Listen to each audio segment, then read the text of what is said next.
Hello everyone, this is Vindeshwari वारे। सो आज का हमारा टॉपिक है cultivation practices of pigeon P. तो अब हम देखेंगे पिजन पी की कल्टीवेशन कैसे करते हैं। तो पिजन पी का बॉटनिकल नेम होता है के जनस के जान एंड फैमिली होता है लेग्यूमिनेसी या फैबेसी फैमिली से ये बिलोंग करता है। इसका जो ओरिजिन होता है वो अफ्रीका है। कुछ इंट्रोडक्शन पॉइंट को देखेंगे, जैसे कि पिजन पी जो होता है उसको कॉमनली जो है रेड ग्राम या तुअर या अरहर के नाम से भी जाना जाता है। ये काफ़ी पुराना या वेरी ओल्ड जो है क्रॉप होता है इस कंट्री में।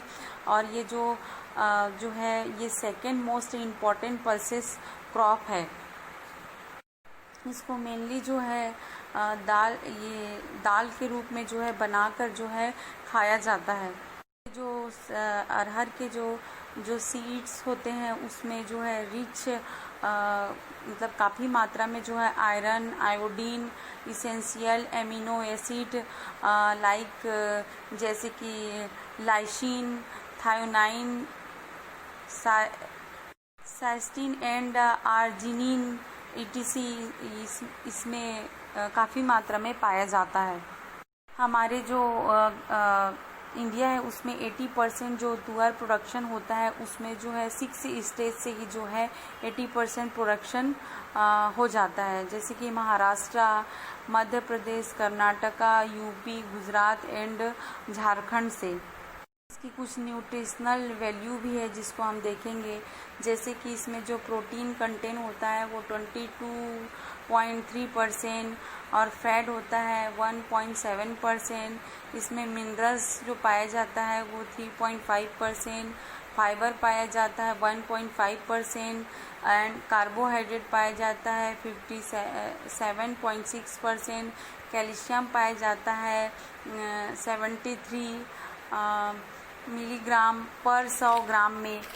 वैसे ही इसमें फास्फोरस 304 मिलीग्राम प्रति 100 ग्राम में मिलता है। आयरन पाया जाता है 5.8 मिलीग्राम प्रति 100 ग्राम में। मॉइस्चर पाया जाता है इसमें 13.4%।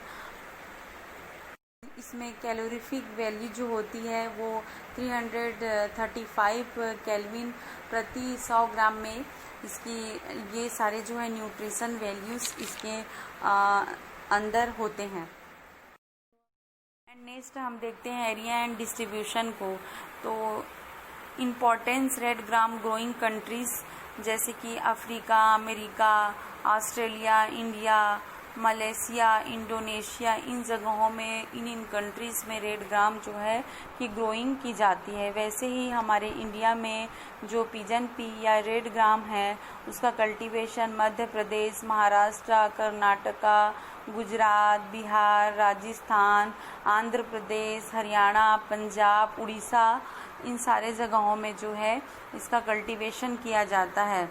वैसे एरिया में जो है हमारा इंडिया जो है पूरे वर्ल्ड में फर्स्ट रैंक पर आता है। वैसे प्रोडक्शन में भी पूरे वर्ल्ड में फर्स्ट रैंक पर हमारा इंडिया है। वैसे हाँ इंडिया में हाँ देखा जाए तो एरिया में महाराष्ट्र जो है फर्स्ट रैंक पर है। फिर वैसे सेकंड रैंक पर यूपी एंड थर्ड रैंक पर कर्नाटका है। एंड प्रोडक्शन में हम देखते हैं तो प्रोडक्शन में यूपी जो है वो फर्स्ट रैंक पर है और महाराष्ट्र सेकंड रैंक पर एंड गुजरात जो है थर्ड रैंक पर आता है। वैसे प्रोडक्टिविटी में बिहार फर्स्ट रैंक पर है एंड यूपी जो है सेकंड रैंक पर है। अब नेक्स्ट हम देखेंगे क्लाइमेट को। तो जो पिजन पी होता है वो ट्रॉपिकल एरिया में ज़्यादातर कल्टीवेशन किया जाता है, जैसे कि इंडिया में सेमी एराइड रीजन में इसकी कल्टीवेशन की जाती है। सूटेबल टेम्परेचर इसके लिए 20 to 30 सेल्सियस टेम्परेचर सूटेबल माना जाता है। इसके लिए एनुअल रेनफॉल जो होता है वो 75 to 100 सेंटीमीटर होनी चाहिए। वैसे ही अब हम देखेंगे नेक्स्ट सोइंग टाइम को। तो June last week to July first week में हम इसकी सोइंग करते हैं। एंड नेक्स्ट सॉइल को देखते हैं तो बेस्ड सॉइल माना जाता है एलुवियल सॉइल को या एंड ब्लैक सॉइल को। एलुवियल या ब्लैक सॉइल जो है इसके लिए रेड ग्राम की कल्टीवेशन करने के लिए बहुत अच्छा माना जाता है। वैसे ही जो पीएच वैल्यू हम देखते हैं तो रेड ग्राम का जो कल्टीवेशन करने के लिए जो पीएच वैल्यू होनी चाहिए वो न्यूट्रल पीएच जो है सूटेबल माना जाता है। अब नेक्स्ट हम देखते हैं कि लैंड प्रिपरेशन हम कैसे करें। तो लैंड प्रिपरेशन के लिए जो है हम अच्छे प्रकार से फ्लावरिंग करेंगे, पहले तब गहरी जुताई कर देंगे, फिर उसके बाद जो है ताकि हमको जो है फाइन टिल्थ जो है प्राप्त हो सके। उसके बाद हम उसमें अप्लाई करेंगे जो है 12.5 FIM पर हेक्टेयर की दर से, या कंपोस्ट जो है या कोर पीट का भी यूज़ कर सकते हैं, जिसको अच्छी प्रकार से जो है हम फील्ड में मिला देंगे फ्लावरिंग करके, मतलब अच्छे प्रकार से जो है जोताई करके जो है रिज एंड फरो में अच्छे प्रकार से हम उसको कंपोस्ट को मिला देंगे। उसके बाद हम नेक्स्ट हम देखते हैं कि सीड रेट। तो सीड रेट जब सोल क्रॉप लेते हैं तो उसमें 12 to 15 kg per hectare seed rate sufficient होता है। एंड जब मिक्स्ड क्रॉप लेते हैं तो 5 to 6 kg per hectare seed rate लिया जाता है। अब नेक्स्ट हम देखते हैं सीड ट्रीटमेंट।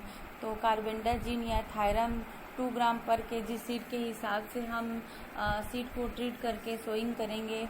और नेक्स्ट हम बायो फर्टिलाइज़र से भी सीड को सोइंग करके हम सीड को ट्रीट करके सोइंग करेंगे, जिसके लिए जो है फंगीसाइड बायो कंट्रोल एजेंट से ट्रीट करेंगे सीड को, जिसके लिए बैक्टीरियल कल्चर का जो कल्चर करेंगे वो जो है सोइंग के 24 आवर्स पहले से करके उसकी सोइंग करेंगे सीड की। जब सीड को ट्रीट करने के लिए जो रिक्वायर्ड होता है उसके लिए जो है 1 हेक्टेयर राइजोबियम कल्चर या बैक्टीरियल का या एंड PGPR पिसीडियोमोनास स्पीसीज का हम यूज़ करेंगे।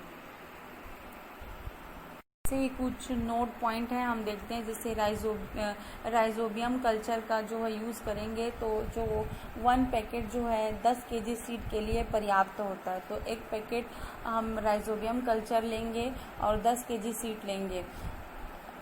उसका कल्चर को सीड में मिलाने के लिए, कल्चर और सीड को एक साथ मिक्सअप करने के लिए सबसे पहले जो है 1/2 लीटर वाटर को लेंगे, उसको गर्म करेंगे। गर्म करने के बाद उसको जो है 50 ग्राम उसमें गुड़ को डाल के उसको घोल देंगे। ठंडा होने के लिए जो है थोड़ी देर के लिए छोड़ देंगे। उसके बाद जो है 215 ग्राम राइजोबियम कल्चर का जो या 1 पैकेट का जो पैकेट रहता है उसको हम उसमें मिश्रण कर देंगे, मिक्स्ड कर देंगे मतलब मिला देंगे। और 10 kg सीड के ऊपर डालकर हल्के हाथ से उसको मिलाएंगे ताकि वो पूरी तरीके से सारे सीड में स्प्रेड हो जाए, मतलब फैल जाए। उसके बाद जो है 2 से 3 घंटे छाया में सुखा देंगे, शेड में, कोई शेड के नीचे छाया वाले स्थान में। फिर उसके बाद हम उसकी सोइंग कर सकते हैं। नेक्स्ट हम देखते हैं फर्टिलाइज़र। तो जो रेनफेड कंडीशन होता है उसमें 12.5 kg नाइट्रोजन और 25 kg फास्फोरस और 12.5 kg पोटास देनी चाहिए। वैसे इरिगेटेड कंडीशन में 25 kg नाइट्रोजन, 50 kg फास्फोरस और 25 kg पोटास देनी चाहिए। वैसे अब हम देखते हैं क्रॉपिंग सिस्टम को। तो क्रॉपिंग सिस्टम में हम देखते हैं कि जो रेड ग्राम जो होती है उसके लिए जो लॉन्ग ड्यूरेशन वाली जो रेड ग्राम की वेराइटीज़ होती है उसके लिए इंटर क्रॉप के रूप में हम जो है 6 रो ग्राउंड नट का लेंगे और 1 रो जो है उसमें हम रेड ग्राम का लेंगे। वैसे ही जो है जो मीडियम शॉर्ट एंड मीडियम जो रेड ग्राम होता है, शॉर्ट एंड मीडियम ड्यूरेशन वाली जो रेड ग्राम की जो वैराइटीज़ होती है उसके लिए इंटर क्रॉप के रूप में जो है रो 4 रो ग्राउंड नट का लेंगे एंड 1 रो जो है रेड ग्राम का लेंगे।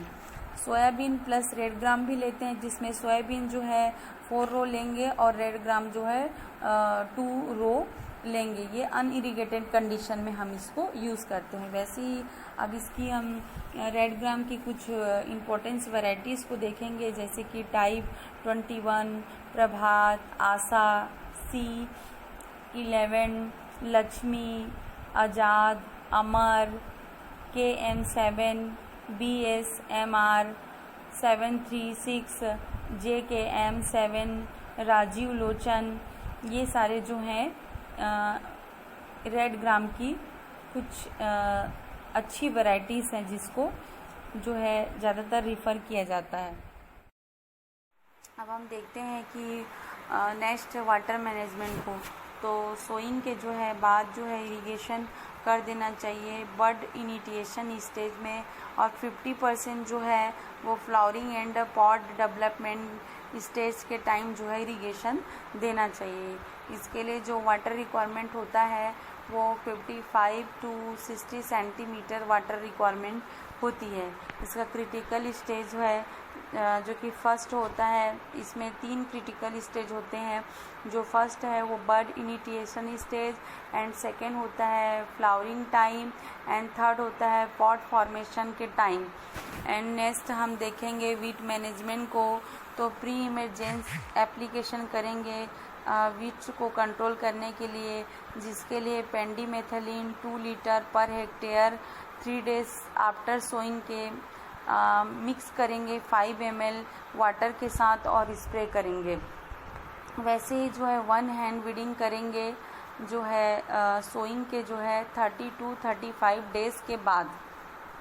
एंड नेक्स्ट हम देखते हैं प्लांट प्रोटेक्शन को, जिसमें इंसेक्ट को हम देखते हैं कि कौन कौन से इसके अंदर इंसेक्ट लगते हैं। तो सबसे पहले हम देखेंगे एफिड लगता है, इसके लिए स्प्रे करेंगे दिए गए कोई भी, जैसे कि एक दवाइयों का। अब हम देखते हैं जिसमें फर्स्ट मिथाइल डेमोट्रान 25 EC और 500 ml पर हेक्टेयर यूज़ करेंगे, या फिर dimethoate 30 EC 500 ml per hectare, फास्फोमिडान 40 SL 500 ml per hectare की दर से जो है हम इसमें से दिए गए किसी एक दवाई का जो है यूज़ कर सकते हैं एफिड के कंट्रोल के लिए।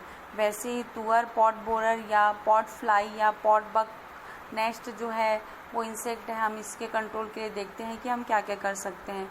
तो इसके लिए जो है फेरोमोन ट्रैप्स का यूज़ करेंगे, जिसमें हेलिकोवेरेप्पा आर्मीजेरा जो कि जिसका 12 पर हेक्टेयर यूज़ करेंगे। जो 12 जो कार्ड होती है उसका 1 हेक्टेयर के लिए यूज़ करेंगे। वैसे बर्ड परचेस का हम यूज़ करेंगे इनके कंट्रोल के लिए। मैकेनिकल कलेक्शन करेंगे, मतलब कि जो लार्वा होता है उसको इकट्ठा करके उसको ख़त्म करें, डिस्ट्रॉय करेंगे, नष्ट करेंगे। वैसे ही अब नेक्स्ट हम देखते हैं इसके लिए और भी क्या कर सकते हैं। इसके कंट्रोल के लिए स्प्रे करेंगे मोनोकोटोफास 36 SL 1 लीटर को 800 से 1000 लीटर वाटर में जो है मिला करके या सॉल्यूशन तैयार करके स्प्रे करेंगे। वैसे अब नेक्स्ट हम देखते हैं प्लूम मोथ। इसके लिए जो है प्लूम मोथ के कंट्रोल के लिए नीम ऑयल का अप्लाई करेंगे फील्ड में और स्प्रे करेंगे कुछ दवाओं का, जैसे कि एजाटिरेक्टिन 0.03% WSP का 2500 से 5000 ग्राम पर हेक्टेयर की दर से उसको यूज़ करेंगे। उसके बाद जैसे कि इंडोजेकार्प 15.8% SC @333 ml पर हेक्टेयर की दर से उसको हम स्प्रे करेंगे। एंड नेक्स्ट हम देखते हैं डिजीज़। तो डिजीज़ में फर्स्ट होता है विल्ट। तो विल्ट के कंट्रोल करने के लिए जो है सीड को ट्रीट करके लगाएंगे, जैसे कि ट्राइकोडर्मा विरिडिस @ 10 ग्राम पर केजी ऑफ सीड, या थायरम प्लस कार्बेंडाजिन 1 ग्राम केजी पर केजी ऑफ सीड के हिसाब से हम सीड को ट्रीट करके ही सोइंग करेंगे। नेक्स्ट हम देखते हैं मिक्स्ड क्रॉपिंग का यूज़ करेंगे, जिसमें सोरगम का यूज़ करेंगे। अवॉइड करेंगे ओवर वाटरिंग, मतलब ज़्यादा पानी नहीं भरा होना चाहिए प्लांट में। और वैसे ही ट्रीटमेंट करेंगे ऑयल केक से। और नेक्स्ट जो है रेजिस्टेंस वैरायटीज़ को ग्रो करेंगे, जैसे कि अमर, आज़ाद, आशा सी